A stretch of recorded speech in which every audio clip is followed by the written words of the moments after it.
Sir, I need you to step outside. We've had a complaint. I'm just sitting here eating. Are you a customer here? I'm here a lot, yeah. Manager says you're making people uncomfortable. You need to leave now. Picture this. You're sitting in your favorite restaurant, the one you go to every week. You're eating lunch, answering emails, minding your own business. And then a police officer walks up to your table. Sir, I need you to step outside. We've had a complaint. You look up, confused. A complaint? I'm just sitting here eating. Are you a customer here? I'm here a lot. Yeah. The officer's voice gets harder. Okay. Manager says you're making people uncomfortable.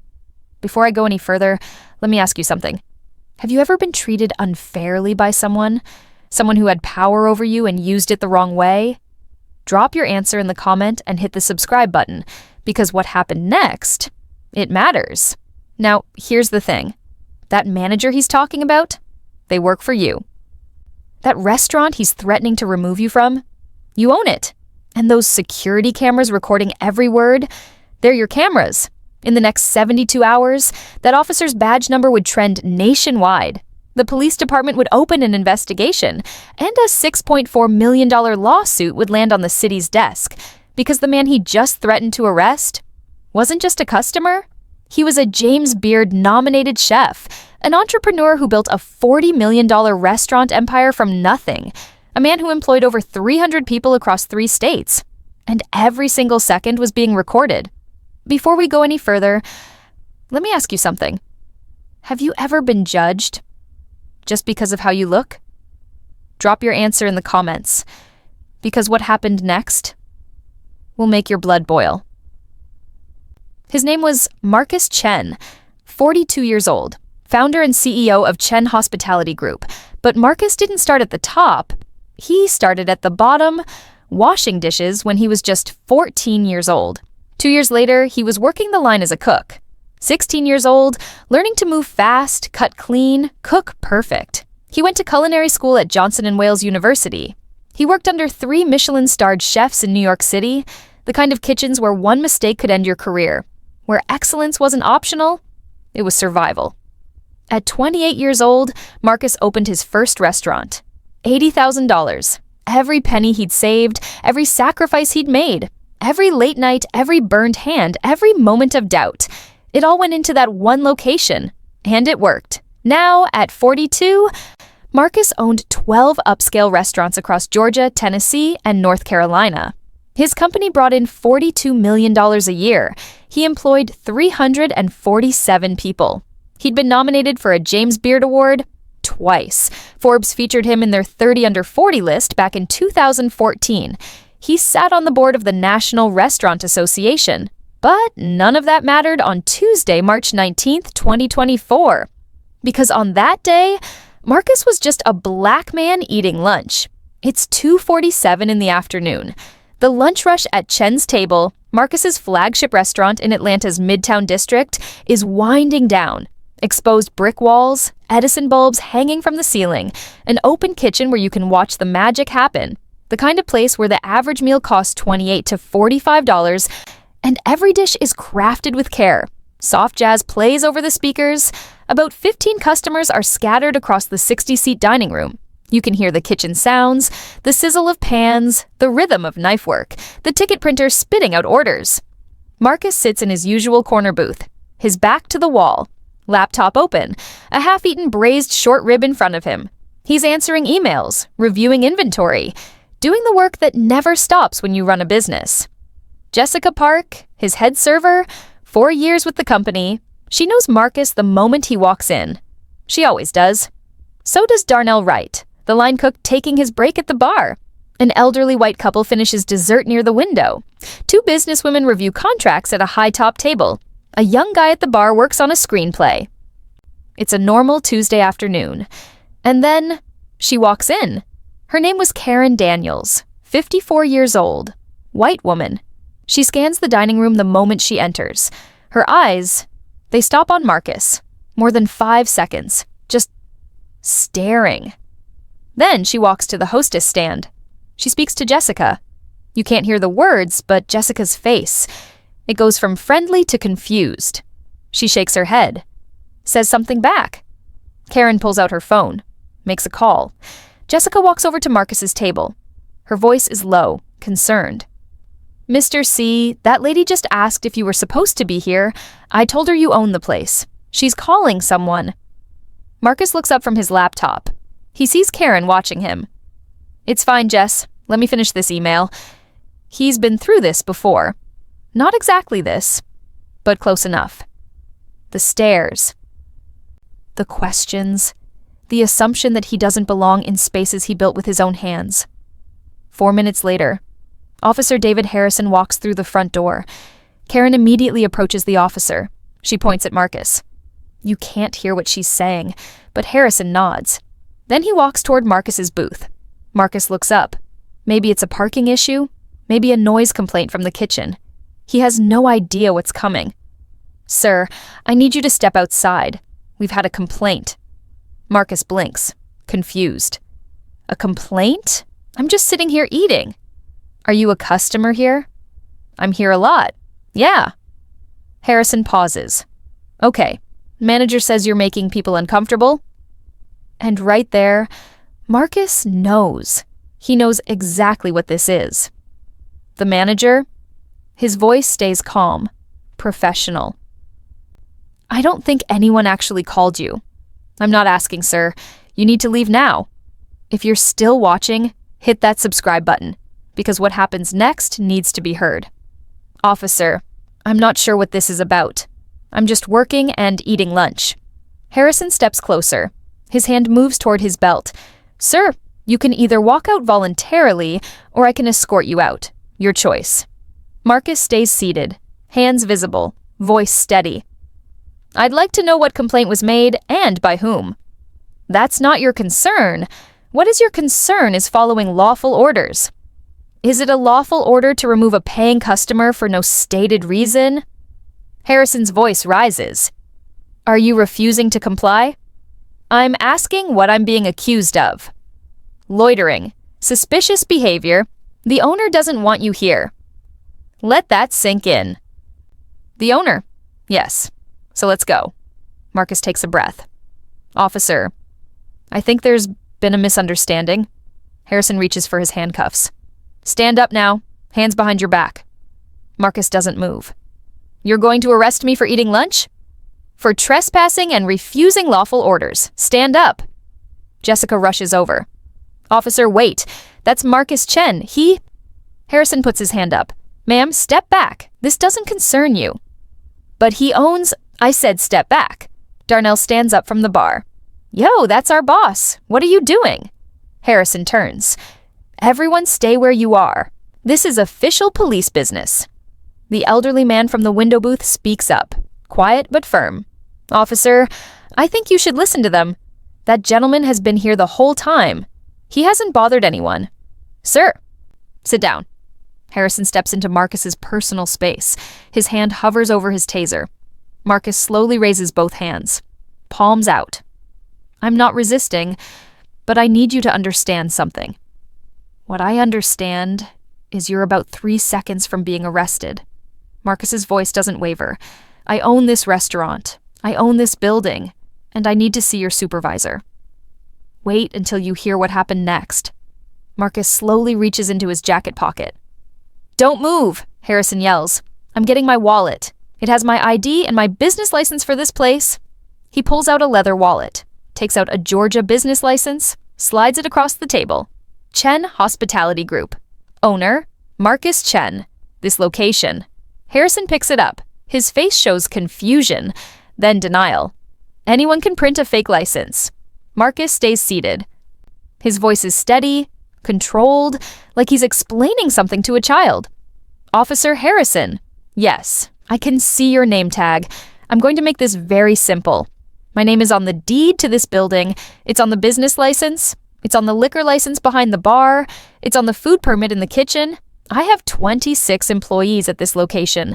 The woman you just yelled at, Jessica Park, she's been my head server for 4 years. The man at the bar, Darnell Wright, he's my line cook. And you are standing in my restaurant threatening to arrest me for eating my own food.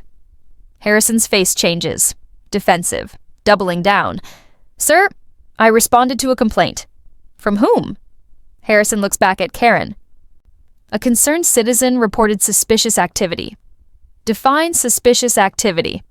A black male loitering without clear purpose. Marcus lets the silence hang there. Then, quietly, I'm black, so I'm suspicious, even in my own business. Jessica steps forward again, her voice shaking but determined. Officer, I tried to tell you. Mr. Chen comes in at least once a week. He sits in that same booth, he tests new menu items, he works on his laptop, he talks to customers. Everyone here knows him. Darnell speaks up. Man, I've worked for Marcus for 3 years. He gave me a scholarship to culinary school. He's the reason half of us have careers. You really don't know who you're messing with. And then, a voice from across the room. A black woman at one of the high-top tables stands up. She holds her phone out. I've been recording since you walked in, officer. I'm an attorney, and I'm watching you violate this man's Fourth Amendment rights in real time.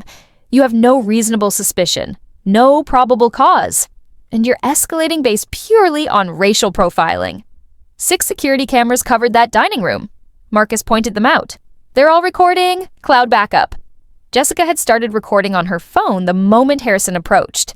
The attorney had crystal clear video from 15 feet away. Even the young screenwriter at the bar was recording. He whispered to Darnell, "This is insane." The restaurant system showed Marcus had comped his own meal at 2:31. The kitchen tablet showed he'd logged into the owner portal at 2:22 to review inventory orders. At 3:02, the district manager called the police chief. At 3:04, the chief called Harrison's radio directly. Unit 447, you have a priority call from Chief Martinez. Harrison stepped away, took the call near the front door. You couldn't hear the conversation, but his body language changed. His face went pale, then red. He came back to the table, wouldn't make eye contact with Marcus. Karen Daniels had been watching from the corner. When Marcus revealed he was the owner, she went silent. Now she tried to edge toward the exit. Jessica blocked her path. Ma'am, Mr. Chen is going to want to speak with you. Karen's voice shook. I need to leave. I have an appointment. You called the police. You made a false complaint. You're not going anywhere. Karen tried to backtrack, the words tumbling out. I just thought he looked... I was concerned for safety. How was I supposed to know? He wasn't wearing a suit. Anyone could sit there with a laptop. I was just trying to protect the restaurant. Marcus finally stood up. He walked toward her. His voice was quiet, controlled, but you could hear the weight behind every word. Protect my restaurant. From me. Let me know in the comments what you would have said to Karen. At 3:18, Sergeant Michelle Rodriguez arrived, Harrison's direct supervisor. At 3:22, Lieutenant James Patterson showed up, the watch commander. At 3:25, Police Chief Raymond Martinez arrived personally. That almost never happens. Chief Martinez walked straight to Marcus. Mr. Chen, I am so sorry. This should never have happened. Marcus crossed his arms. But it did happen, Chief, in front of my staff. And my customers. Lieutenant Patterson went to the back office, reviewed the security footage on the restaurant's computer. The video showed everything. Marcus entering at 2:35, greeting the host by name, walking to his usual booth. At 2:37, Jessica bringing him water without being asked. She knew his usual order. At 2:41, Marcus comping his own meal through the tablet at his table. You could see the owner code clear as day. At 2:43, Karen entering, staring at Marcus, making a phone call within 90 seconds. Patterson interviewed the witnesses. Jessica. He's here once or twice a week. Same booth. Everyone knows him. Darnell. He's our boss. This is his restaurant. All of them are. The elderly couple. We've been coming here for 2 years. We've seen that man here many times. Never caused any problems. The attorney. I watched the officer profile him from the moment he walked in. This was textbook racial discrimination. Patterson checked the records. Business license, valid. Marcus Chen, issued 2011, renewed February 2024. Building deed, Marcus Chen, through Chen Hospitality Group. No prior calls to this address involving Marcus. No trespassing warnings on file. But 7 prior calls involving Officer Harrison and suspicious black men. Karen's story fell apart fast. She claimed Marcus was loitering suspiciously. The video showed him eating and working. He'd been there 16 minutes, less time than the elderly couple. She claimed the manager told her he didn't belong. Jessica said, "I never spoke to her before she called the police. The first words she said to me were, 'Is that black man supposed to be in here?'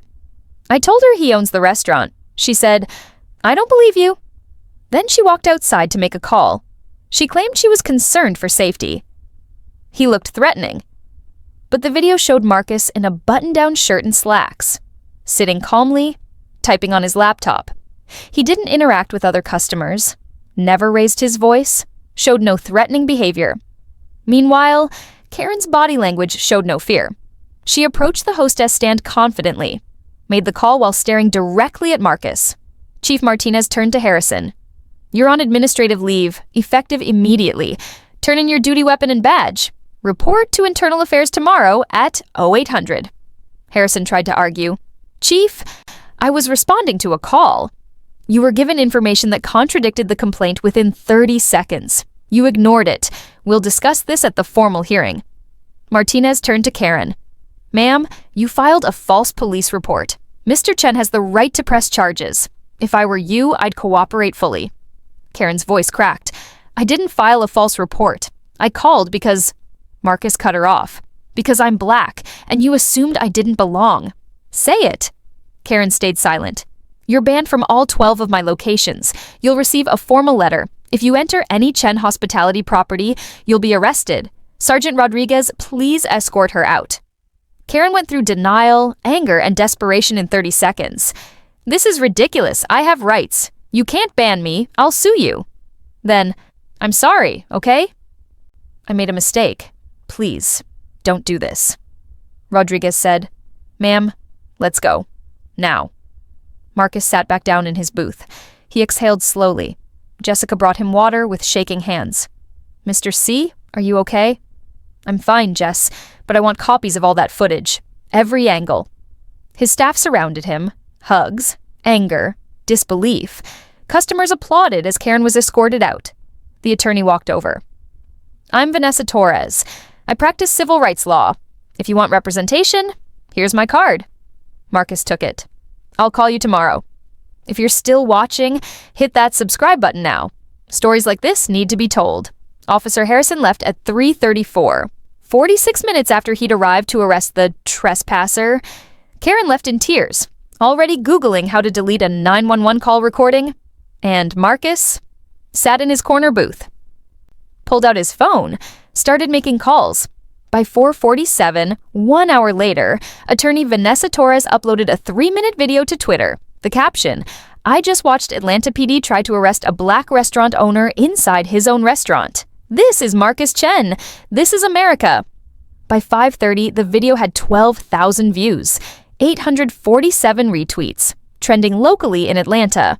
By 6:15, Jessica's TikTok video hit 89,000 views. She filmed it from her perspective. The caption, "My boss almost got arrested in his own restaurant. I'm shaking." By 7, the local news picked it up. WSB-TV interviewed Marcus by phone during the evening broadcast. By 9:30, it went national. CNN, MSNBC, showing the clips. The hashtag #NonMarcusChen trended nationally on Twitter. By midnight, the videos had 2.3 million views combined. Across Twitter, TikTok, Instagram, and Facebook, 47,000 comments. The Washington Post, the New York Times, the Atlanta Journal-Constitution, all covered it. On Twitter, the video got 2.1 million views, 89,000 retweets, 156,000 likes, number 3 trending in the US. On TikTok, Jessica's video got 1.8 million views. Another repost got 3.2 million, 892,000 likes combined.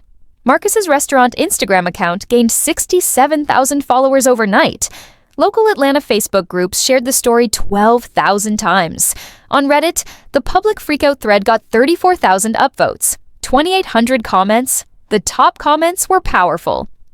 One said, "Marcus Chen is a James Beard nominee who employs 300 people, and this is how he's treated in his own restaurant. We have to do better." Another, This is textbook Fourth Amendment violation plus racial profiling. That officer and that woman need to be held accountable. A regular customer wrote, "I've eaten at Chen's table 20 times. The food is incredible, and Marcus is always kind to customers. This is heartbreaking and infuriating." An elderly white woman commented, "I'm 68 years old and I am disgusted. Karen Daniels should be ashamed. Marcus deserves justice." The media coverage kept growing. Don Lemon did a segment on CNN. NPR covered it. Restaurant industry magazines wrote about it. The James Beard Foundation released a statement of support. Chen Hospitality Group posted an official statement at 10:15 that night. Today, our founder, Marcus Chen, was racially profiled and threatened with arrest inside the flagship restaurant he built from the ground up. We are pursuing all legal options. Racism has no place in our restaurants or anywhere. Shared 34,000 times. By 8:42 that night, Karen's Facebook account went private. Too late. Screenshots were already everywhere. By 9:15, her LinkedIn profile was deleted. By 10:30, local reporters identified her. Karen Daniels, 54 years old, HR consultant for a mid-sized tech firm. By 11, Karen posted a public apology on Facebook. "I made a terrible mistake today. I reacted out of fear, and I was wrong. I'm deeply sorry to Mr. Chen." But the comments flooded in. "You weren't afraid. You were racist. Fear, he was sitting eating lunch. You only apologized because you got caught." 3 days later, Karen made everything worse. She went on a local morning radio show. She wanted to tell her side of the story. She claimed she'd been unfairly vilified. She said she didn't see race. She said Marcus could have just shown his ID. The interview lasted 11 minutes. By that afternoon, Marcus Chen's attorney had filed a $6.4 million lawsuit. Comment below if you think Karen deserved what came next. Marcus Chen filed a federal civil rights lawsuit on March 25, 2024, 6 days after the incident. His attorney, Vanessa Torres. The lawsuit named 3 defendants. 1. The City of Atlanta and Atlanta Police Department. 2. Officer David Harrison personally. 3. Karen Daniels personally. The claims were serious: violation of the Fourth Amendment, unlawful seizure and detention, violation of the 14th Amendment, equal protection and racial profiling, false arrest, defamation from Karen's public statements, intentional infliction of emotional distress, and negligent supervision. The police department had failed to address Harrison's pattern of behavior. During discovery, they uncovered Karen's pattern.